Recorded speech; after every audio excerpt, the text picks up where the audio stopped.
what was life like for you, growing up? That's a great question. Well, I was born near Akron, Ohio, in Cuyahoga Falls, the birthplace of Chrissy Hines from the Pretenders. And I was there until about the sixth grade, and then I moved to Dublin, Ohio. So as a kid, like all I can remember is I was going to be famous. I was going to be on Broadway or a musician. So all I did was spend time singing and dancing and performing to no one, just for myself because I was practicing. And so moved to Dublin. That's my home. My parents still live there.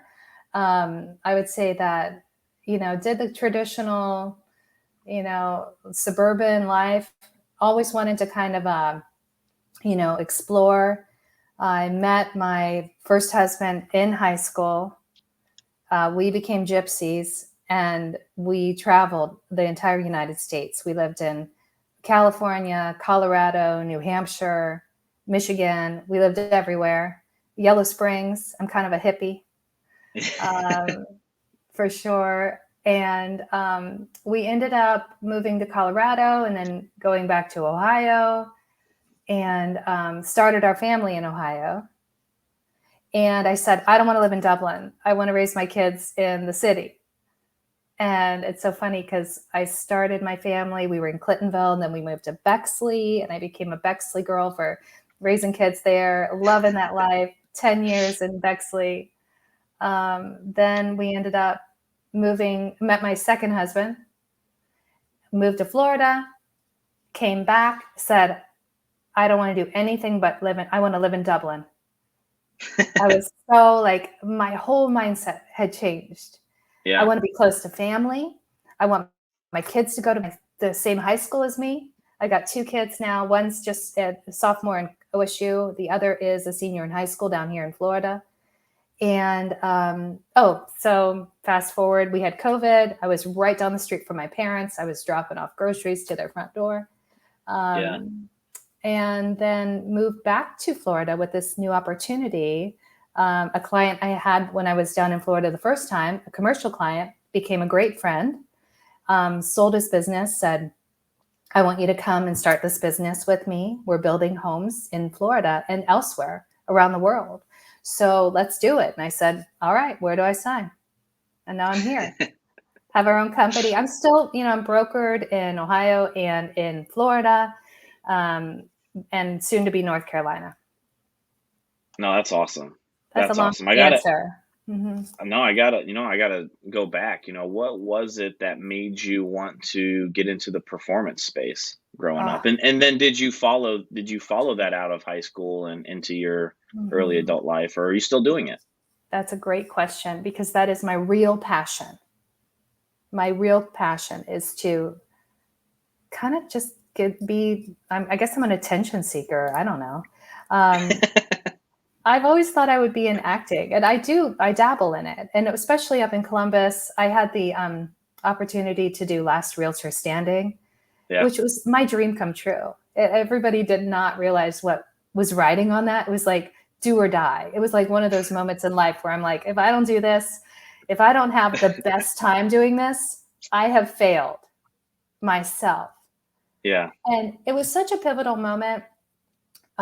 If people aren't familiar with it, it's basically an amateur realtor is paired with a professional comedian, and they duke it out on stage, all like 4 or 5 realtors, and they try to get like the most votes for the last realtor standing. And I was nearly there. I had such a great success with it, but it's been my dream to just perform in some way or another. And I thought it would be comedy. And so this was such a pivotal moment for me, that everything was riding on it. I felt like if I could do that, I could do anything in the world, that Yeah. all the fear that I ever had would disappear. And that's exactly what happened. So now I feel like I could stand in front of anyone, I can perform, I can talk to anyone. It's changed sort of my outlook on life. And so I still do. I've done 2 other plays. I played in a role that they call the scene stealer. It's sort of the comedy part, small parts, nothing major because I don't have the Sure. time with my business. And currently down here in Florida, since I live here mostly, I've been looking into joining Toastmasters just to kind of get back into the realm of being in the public. And I would like to do, my goal for this year is to do a moth. If you don't know about the Moth Radio Hour, it Mm-mm. is an event that takes place in most major cities around the world. And there is a podcast and an NPR show called the Moth Radio Hour. And my goal is to stand up and tell a 5-minute story. So I want to become a better storyteller, and I want to stay on the stage. But a long story short is what I learned there from my childhood, and then some real life experiences has shaped me into being a Yeah. fearless person. It's like, I'm not afraid of anything. And it's such a relief to know that I can count on myself and that I don't have to worry or stress about, you know, messing up or failure because it doesn't Yeah. exist. It's so interesting, because, as kids, right, like we fail all the time, right? Like I grew up playing Yeah. sports, right? Like I Uh-huh. was never embarrassed to play sports in front of people. But Hmm. sometimes as adults, like we let that fear just get in the way of us even making a decision or, implementing something, doing Hmm. something, executing on something, admitting something out loud, right? To the world Hmm. of what you want to do. What was it for you at Last Realtor Standing?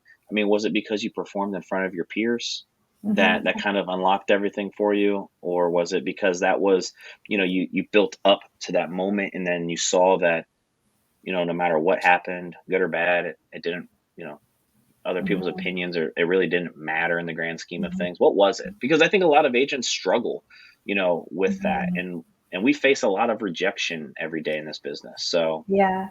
There's nothing more fearful than going up and being as vulnerable as you can be with your comedy. It's about your real life because you can't do it any other way. You can't make stuff up.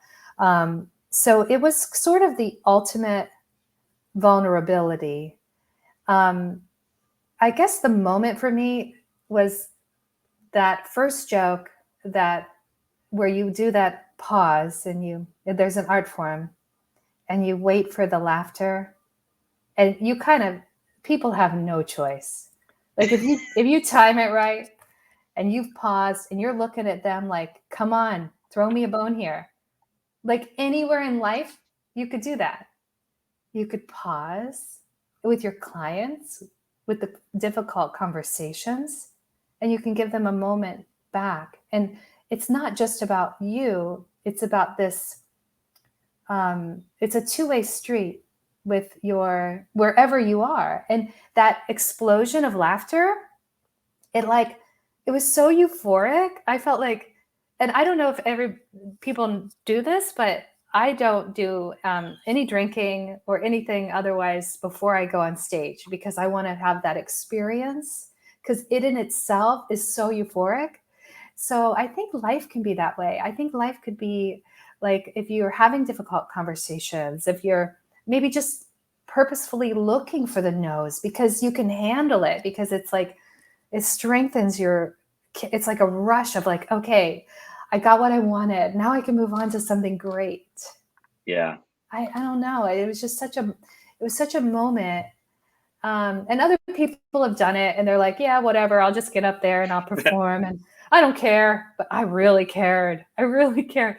So it was a combination of really, really caring and then hearing that explosion of laughter.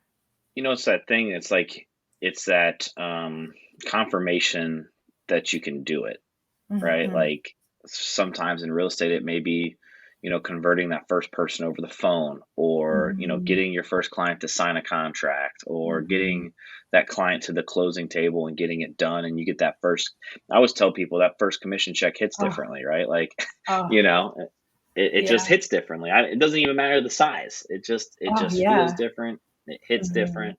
So. Mhm.